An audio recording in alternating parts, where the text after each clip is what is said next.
Find the magnitude of two like parallel forces acting 2 meters apart. दो like parallel forces हैं, वो कौन सी हैं? P और Q। इन दोनों के बीच का डिस्टेंस कितना है? 2 मीटर्स। एंड उनका जो रिजल्टेंट है वो किसके इक्वल है? 20 किलोग्राम के। और the line of action of one of them being at a distance of 50 centimetre from resultant. और जो एक फोर्स है वो रिजल्टेंट से कितना दूर है? इस रिजल्टेंट से एक फोर्स कितना दूर है? 50 सेंटीमीटर पे। अब हमें पता है कि 1 मीटर में 100 सेंटीमीटर होते हैं, मतलब इन दोनों के बीच का डिस्टेंस क्या था? 2 meter which is equal to 200 centimeter. यही लिखा है। ए बी किसके इक्वल है? 2 मीटर के, मतलब 200 सेंटीमीटर के। और अगर हमें सी बी की वैल्यू निकालनी है तो हमें क्या करना पड़ेगा? ए बी में से ए सी को माइनस करना पड़ेगा, तो हमारे पास सी बी की वैल्यू आ जाएगी which is equal to 200 minus 50। कितना आ जाएगा? 150 सेंटीमीटर। हम फॉर्मूला लगाएंगे। पी फोर्स है, इसके अलावा दो फोर्स कौन से हैं? ये दोनों, इन दोनों के बीच का डिस्टेंस कितना है? B C. तो P upon B C it is equal to, second force है क्यू, बाकी दो फोर्सेस के बीच का distance A C, it is equal to Q upon A C it is equal to, तीसरी फोर्स क्या है? 20, बाकी दो फोर्सेस के बीच का distance A B, 20 upon A B. अब बी सी की वैल्यू क्या है हमारे पास? 150 सेंटीमीटर। ए सी की वैल्यू क्या है? 50 सेंटीमीटर। और ए बी की वैल्यू क्या है? 200 सेंटीमीटर। अगर हमें पी की वैल्यू निकालनी है तो हम क्या करेंगे? P upon 150 it is equal to 20 upon 200। P की वैल्यू निकालनी है तो क्या हो जाएगा? 20 अपॉन 200 इंटू 150। 150 उधर चला गया तो हमारे पास कितना आ जाएगा? 15 किलोग्राम। ऐसे अगर क्यू की वैल्यू निकालनी है तो हम इन दोनों को इक्वेट कर देंगे। अब नेक्स्ट क्वेश्चन देखते हैं। Determine two unlike parallel forces acting 60 centimeter apart. दो अनलाइक फोर्सेस हैं, वो कौन सी है? एक P ले ली हमने और एक Q ले ली। अनलाइक है इसलिए दोनों की डायरेक्शन क्या होगी? ऑपोजिट। दोनों के बीच का डिस्टेंस कितना है? 60 centimeter. Which are equivalent to a given force. उनका रिजल्टेंट कितना है? 42 किलोग्राम। अब जो हमारा P है वो फोर्स क्या है हमारे पास? बड़ी होगी, जिस वजह से जो रिजल्टेंट है वो किसके पास लाई करेगा? P के पास, जो कि कितना है? 42। The greater of two forces being at a distance of 20 centimetre. अब P जो बड़ा है, ठीक है, P बड़ा है तो जो रिजल्टेंट है वो इससे कितनी दूर है? 20 सेंटीमीटर की दूरी पर है। अब हमने लेट कर लिया कि P और Q क्या है? दोनों अनलाइक पैरेलल फोर्सेस हैं which are acting at points A and B। उनका रिजल्टेंट कितना है? 42 which is acting at point C। अब AB कितना है? 60 सेंटीमीटर। CA कितना है? 20 सेंटीमीटर। तो BC कितना हो जाएगा? 60 plus 20 it is equal to 80 centimeter. अब हम फार्मूला लगाएंगे। सबसे पहले कौन सी फोर्स ले रहे हैं हम? P force. इसके अलावा बाकी दो फोर्सेस कौन सी हैं? एक तो रिजल्टेंट फोर्स और एक Q फोर्स। तो P को छोड़ के बाकी दो के बीच का डिस्टेंस कितना है? BC। तो हम क्या लिखेंगे? P upon BC it is equal to Q upon, Q को छोड़ के बाकी दो कौन सी हैं? ये दोनों। CA it is equal to 42।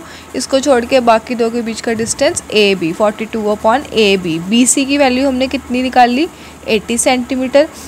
CA की वैल्यू कितनी है हमारे पास? 20 सेंटीमीटर। AB की वैल्यू कितनी है? 60 सेंटीमीटर। P की वैल्यू निकालनी है तो हम इन दोनों को इक्वेट कर देंगे, तो हमारे पास आंसर आ गया 56। Q की वैल्यू निकालनी है तो इन दोनों को इक्वेट करके आ गया 14। Now we will see next question. क्या है? A man carries a weight of 20 kilogram at one end of a stick 1 meter long. ये जो स्टिक है ये कितनी लॉन्ग है? 1 मीटर लॉन्ग है। ए भी हमारे पास स्टिक है वो 1 मीटर लॉन्ग है, ठीक है। और जो मैन है वो 20 किलोग्राम वेट कैरी कर रहा है इस स्टिक के ऊपर, ठीक है। और कहाँ पे? उसने अपने शोल्डर पे रखी हुई है स्टिक। तो ये जो पॉइंट है ए पॉइंट, ये कौन सा पॉइंट है? जो उसके मैन के शोल्डर पे है। और ये जो बी पॉइंट है यहाँ पे क्या है? उसने 20 किलोग्राम जो है वेट जो है उसने कैरी करा हुआ है इस पॉइंट पे। And holds the other and, और इस एंड को उसने पकड़ रखा और दूसरे एंड पे 20 किलोग्राम फोर्स उसने रखा हुआ है। Find the pressure on his shoulder, हमें प्रेशर निकालना है उसके शोल्डर पे अगर जो स्टिक है projected in form of his shoulder is 60 centimetre, कि ये उसका शोल्डर है, इन दोनों ये स्टिक कितना डिस्टेंस है यहाँ तक का 60 सेंटीमीटर। अब पूरी स्टिक कितने की थी 1 मीटर की, तो ये कितना बचा 40 सेंटीमीटर, तो यहाँ पे क्या आ जाएगा 40। अब AC की वैल्यू कितनी है 60 सेंटीमीटर, BC की वैल्यू कितनी है 40 सेंटीमीटर और पूरे AB की कितनी है 100 सेंटीमीटर। हम फार्मूला लगा देंगे। सबसे पहले कौन सी फोर्स की बात करेंगे, P, इसको छोड़ के बाकी दो फोर्सेस के बीच का distance BC, P upon BC it is equal to resultant force R। ये वो फोर्स है जो उसके शोल्डर पे एक्ट कर रही है, जो हमने निकालनी है। ये R वो फोर्स है, R upon AB it is equal to, तीसरी कौन सी है 20 किलोग्राम अपॉन AC। अब BC की वैल्यू कितनी है 40, हमने यहाँ पुट कर दी। AB की वैल्यू कितनी है 100, हमने यहाँ पुट कर दी। AC की वैल्यू कितनी है 60। अगर हमें P की वैल्यू निकालनी है तो हम इन दोनों को इक्वेट कर देंगे, लेकिन हमें P की नहीं निकालनी, हमें किसकी निकालनी है R की, मतलब जो प्रेशर उसके शोल्डर पे लग रहा है। तो वो कौन सा था हमारे पास R था, तो R की वैल्यू कैसे निकालेंगे हम, इन दोनों को इक्वेट करके R की वैल्यू आ गई। Now see the next question, a man carries a load at one end of stick and other end of which he holds in his hand. ये भी पिछले क्वेश्चन की तरह ही है, ठीक है। वो लोड कैरी कर रहा है एक एंड पे, जो कौन सा एंड है B, और दूसरा एंड उसने अपने हाथ में पकड़ रखा है, ठीक है। The stick is placed on his shoulder, उस स्टिक को उसने अपने शोल्डर पे प्लेस कर लिया। And if W is the weight of the load, weight कितना है लोड का W, A, B the distance of the load and his hand from his shoulder. ये डिस्टेंस दे दिया लोड का A और ये B डिस्टेंस दे दिया। Prove that the pressure on his shoulder, ये उसके शोल्डर पे प्रेशर लग रहा है, हमने प्रूव करना है कि उसकी वैल्यू कितनी है, ये है। अब हमने लेट कर दिया कि जो P है वो क्या है, प्रेशर ऑफ द हैंड है एट A, ये उसके हैंड में है तो ये प्रेशर हैंड पे लग रहा है, और जो R है वो प्रेशर है जो उसके शोल्डर पे लग रहा है विच is acting at point C, और जो लोड W है it is suspended from B। अब जो AC की वैल्यू है वो कितनी है B, BC की वैल्यू कितनी है A, तो AB, पूरे AB की वैल्यू कितनी आ जाएगी A प्लस B। अब हम फार्मूला लगाएंगे। सबसे पहले हम P फोर्स की बात करेंगे, इसको छोड़ के बाकी दो फोर्सेस के बीच का डिस्टेंस कितना है BC, P upon BC it is equal to R, बाकी दो फोर्सेस के बीच का distance AB, R upon AB it is equal to W upon AC। BC की वैल्यू कितनी है हमारे पास A, AB की वैल्यू कितनी है A प्लस B, AC की वैल्यू कितनी है B।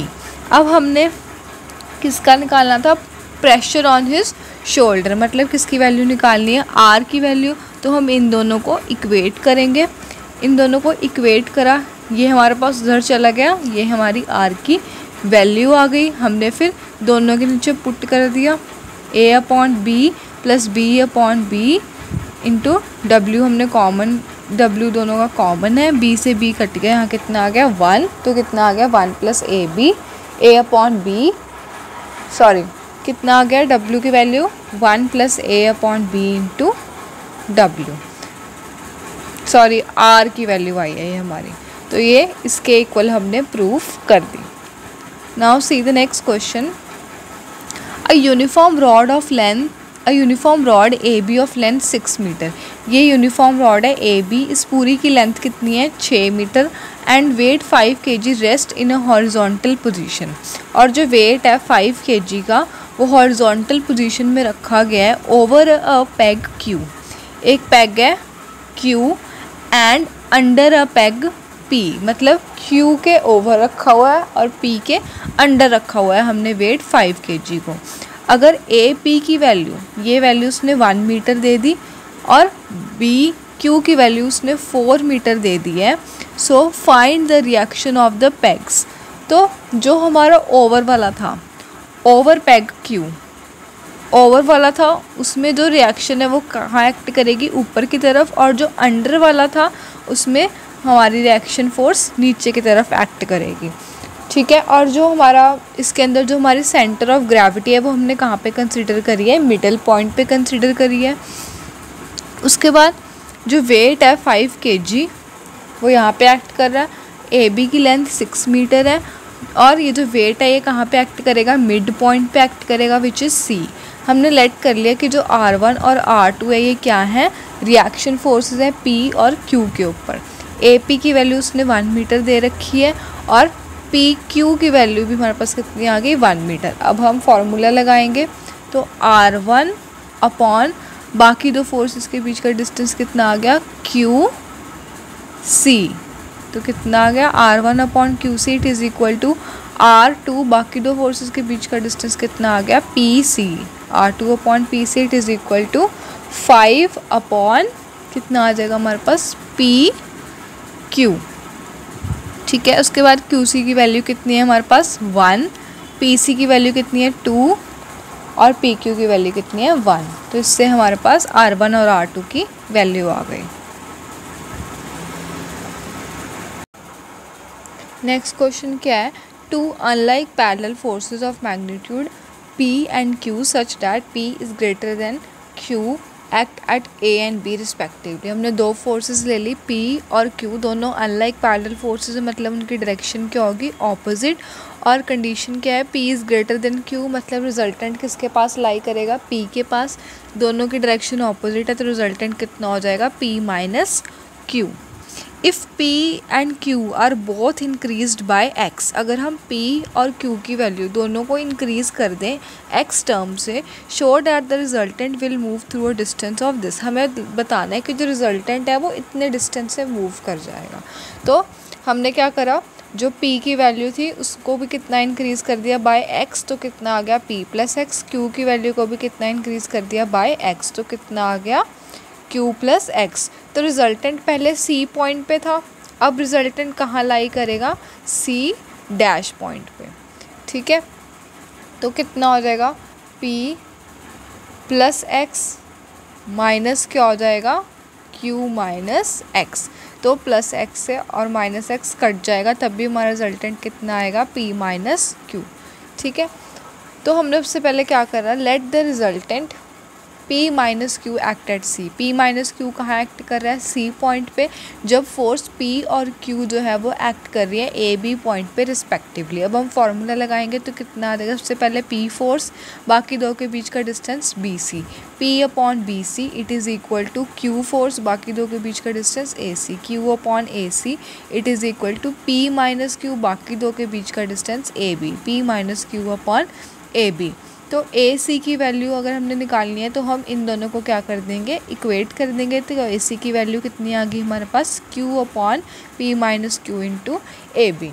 अब हम नेक्स्ट केस में हमने क्या करा, P और Q दोनों को कितने से इंक्रीज़ कर दिया, X से इंक्रीज़ कर दिया।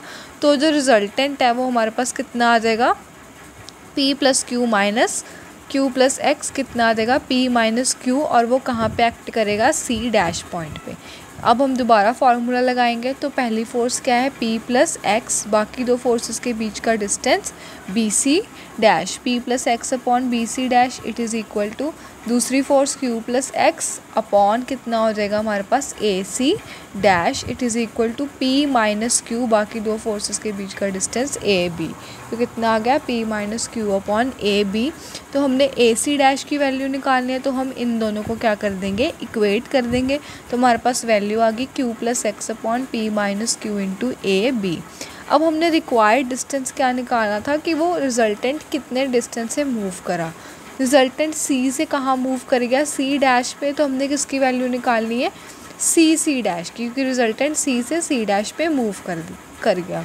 तो C डैश की वैल्यू कितनी हो जाएगी, अगर हम इस पूरे AC डैश में से AC माइनस कर दें तो कितनी आ जाएगी हमारे पास CC डैश की वैल्यू। तो हमने क्या लिख दिया, CC dash it is equal to AC dash minus AC। अब हमने AC डैश की वैल्यू निकाल ली थी, ये रही हमारे पास, वो हमने यहाँ पुट कर दी, माइनस AC की वैल्यू हमने ऊपर निकाली थी वो हमने यहाँ पुट कर दी। तो जब हमने इसको सॉल्व करा तो हमारे पास रिक्वायर्ड आंसर आ गया जो हमने शो करना था। दोनों हमारे क्या आ गए, सेम आ गए।